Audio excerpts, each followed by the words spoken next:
എല്ലാവർക്കും നമസ്കാരം. ഇന്ന് നമ്മൾ ചീരയും പരിപ്പും കൊണ്ടൊരു സൂപ്പർ കൂട്ടാനാണ് കേട്ടോ ഉണ്ടാക്കുന്നത്. ചീരയും പരിപ്പും നാളികേരമൊക്കെ അരച്ചിട്ട് അടിപൊളിയായിട്ടാണ് വെക്കുന്നത്. വളരെ എളുപ്പത്തിൽ വെക്കുകയും ചെയ്യുക. അപ്പോൾ ചീരക്കറി ഉണ്ടാക്കുന്ന നമ്മുടെ ഇന്നത്തെ വീഡിയോയിലേക്ക് എല്ലാവർക്കും സ്വാഗതം. അതിന് വേണ്ടി ഇവിടെ ഞാൻ ചീരയൊക്കെ അരിഞ്ഞ് വെച്ചിട്ടുണ്ട് കേട്ടോ. നന്നായിട്ട് 2-3-4 വട്ടം നല്ലപോലെ കഴുകണം. എന്നിട്ട് വേണം നമ്മൾ ഈ കടയിൽ നിന്നൊക്കെ മേടിക്കുന്ന ചീര മുറിക്കാൻ വേണ്ടിയിട്ട്. നമ്മുടെ വീട്ടിലുണ്ടാക്കണതാണ് കുഴപ്പമില്ല. നമ്മൾ കടയിൽ നിന്ന് മേടിക്കുമ്പോൾ അത് വാടാതിരിക്കാനൊക്കെ നല്ലപോലെ വിഷം തെളിച്ചിട്ടുണ്ടാവും. അപ്പം നല്ലപോലെ കുറച്ച് നേരം മഞ്ഞപ്പൊടിയിലിട്ട് വെച്ചതിന് ശേഷമാണ് ഞാൻ ചീര കഴുകിയെടുത്തിരിക്കുന്നത്. ഇതേപോലെ മുറിച്ചെടുത്തിട്ടുണ്ട്. നല്ല കുനുകുനാന്നൊന്നും മുറിക്കേണ്ട ആവശ്യമില്ല, കാരണം ഇതൊക്കെ പെട്ടെന്ന് വെന്ത് ഉടയുന്ന സാധനമാണ്. അപ്പോൾ ചീരയൊക്കെ ഇവിടെ കഴുകി മുറിച്ച് വെച്ചിട്ടുണ്ട്. അതിന് ശേഷം പരിപ്പ് നമുക്ക് കുക്കറിലൊന്ന് വേവിച്ചെടുക്കണം. കറിക്ക് നല്ലൊരു കൊഴുപ്പ് വേണമെങ്കിൽ കുറച്ചും കൂടിയൊക്കെ പരിപ്പ് ചേർക്കാവുന്നതാണ്. അതൊക്കെ നിങ്ങളുടെ ഇഷ്ടം പോലെ.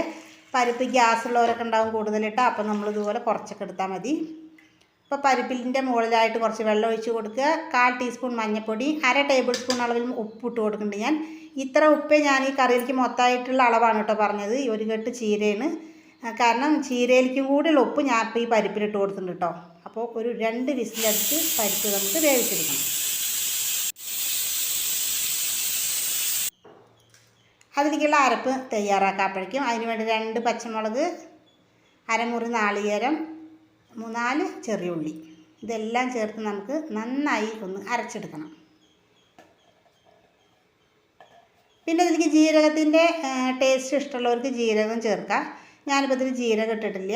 അത് നിങ്ങളുടെ ഇഷ്ടം പോലെ ചേർക്കാവുന്നതാണ്. എല്ലാവർക്കും ചിലപ്പോൾ ജീരകം അരച്ച് ചേർത്ത മുരിങ്ങക്കറി ചീരക്കറിയൊന്നും ഇഷ്ടമായി എന്ന് വരില്ല. അത് ഇഷ്ടമുള്ളവർക്ക് ചേർക്കാം.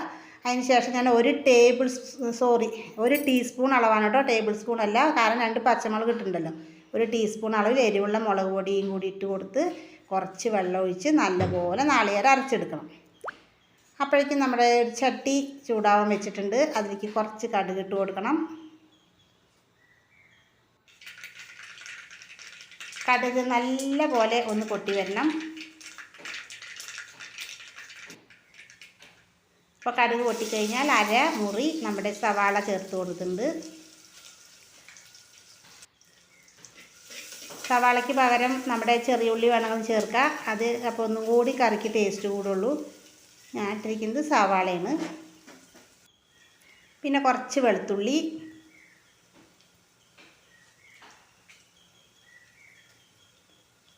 പിന്നെ ഒരു വറ്റൽമുളക്, എല്ലാം കൂടി ചേർത്ത് നല്ലപോലെ ഒന്ന് ഇളക്കുക. എളുപ്പം ഉണ്ടാക്കാൻ പറ്റിയ കറിയാണ് കേട്ടോ. എല്ലാവരും ചീര കിട്ടുമ്പോൾ ഇതുപോലെ ഒന്ന് ഉണ്ടാക്കി നോക്കണം, നല്ല ടേസ്റ്റാണ്. ഇനി നമുക്ക് അതിലേക്ക് ഇട്ട് കൊടുക്കേണ്ടത് നമ്മൾ അരിഞ്ഞ് വെച്ചിരിക്കുന്ന ചീരയുടെ ഇല കൂടി ഇട്ട് കൊടുക്കണം കേട്ടോ. നല്ലോണം ഉള്ളി ഒന്ന് വാടി വരുമ്പോൾ ഇട്ടാൽ മതി. ചെറുതായി ഒന്ന് വാടിയാൽ മതി, കാരണം നമ്മുടെ ചീരയുടെ ഇല കൂടെ കിടന്ന് അതൊന്നും കൂടി വാടും. അപ്പോൾ ഒന്ന് ചെറുതായിട്ട് ഉള്ളി മൂത്ത് വരുമ്പോൾ അരിഞ്ഞ് വെച്ച ചീരയും കൂടി അതിലേക്ക് ഇട്ട് കൊടുത്ത് ഒന്ന് നമുക്ക് മൂപ്പിച്ചെടുക്കണം. മൂപ്പിച്ചെടുക്കുകയല്ല, ചീര ഒന്ന് വേവിച്ചെടുക്കുക, വെള്ളം ഒഴിക്കാതെ.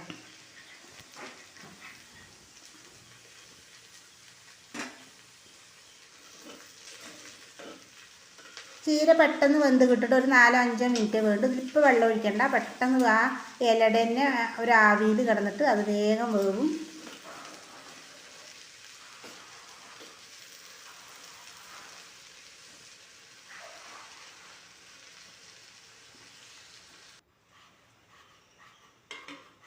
ഒരു 5 മിനിറ്റ് അത് അടച്ച് വെച്ച് നമുക്ക് വേവിക്കണം. പരിപ്പ് ഇവിടെ നന്നായി വെന്തിട്ടുണ്ട്. കയ്യിൽ വെച്ച് നല്ലപോലെ ഒന്ന് ഉടച്ച് കൊടുക്കണം. നല്ലപോലെ പരിപ്പ് ഉടയ്ക്കണം. ഇനി നമുക്ക് നമ്മുടെ ചീരയില വെന്തോ നോക്കിയിട്ട് അതിലേക്ക് ഈ പരിപ്പ് ഒഴിച്ച് കൊടുക്കണം. അത്രയും വേണ്ടു. ചീരയുടെ ഇലയൊക്കെ പെട്ടെന്ന് വെന്ത് കിട്ടോ. കണ്ടില്ലേ, വെന്തപ്പോൾ അത് കുറച്ചായി ചുരുങ്ങിപ്പോയി. ആവിയിൽ പെട്ടെന്ന് ചീരയുടെ ഇലയൊക്കെ വെന്ത് കിട്ടും.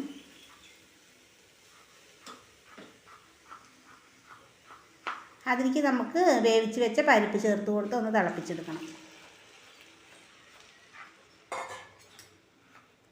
ഒരുപാട് വെള്ളം ഒഴിക്കേണ്ട, അധികം തിക്കില്ലാത്തൊരു കറിയാണ് കേട്ടോ.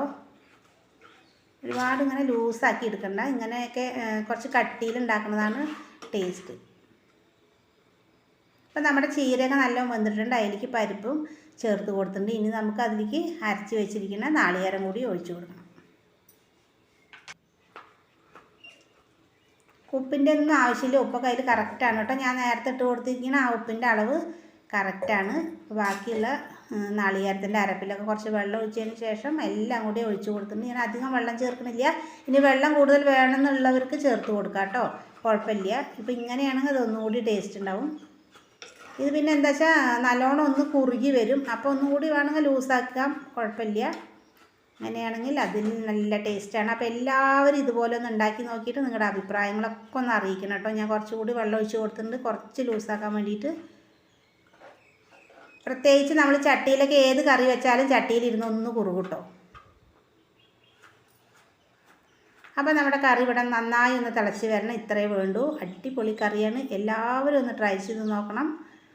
നിങ്ങളുടെ അഭിപ്രായങ്ങളൊക്കെ നമ്മുടെ കമൻറ്റ് ബോക്സിൽ അറിയിക്കണം ഫ്രണ്ട്സ്. അതേപോലെ നിങ്ങൾ ആദ്യമായിട്ടാണ് എൻ്റെ ചാനൽ കാണുന്നത് വെച്ചാൽ എല്ലാവരും ഒന്ന് സബ്സ്ക്രൈബ് ചെയ്ത് ലൈക്ക് ചെയ്ത് സപ്പോർട്ട് ചെയ്യണേ ഫ്രണ്ട്സ്.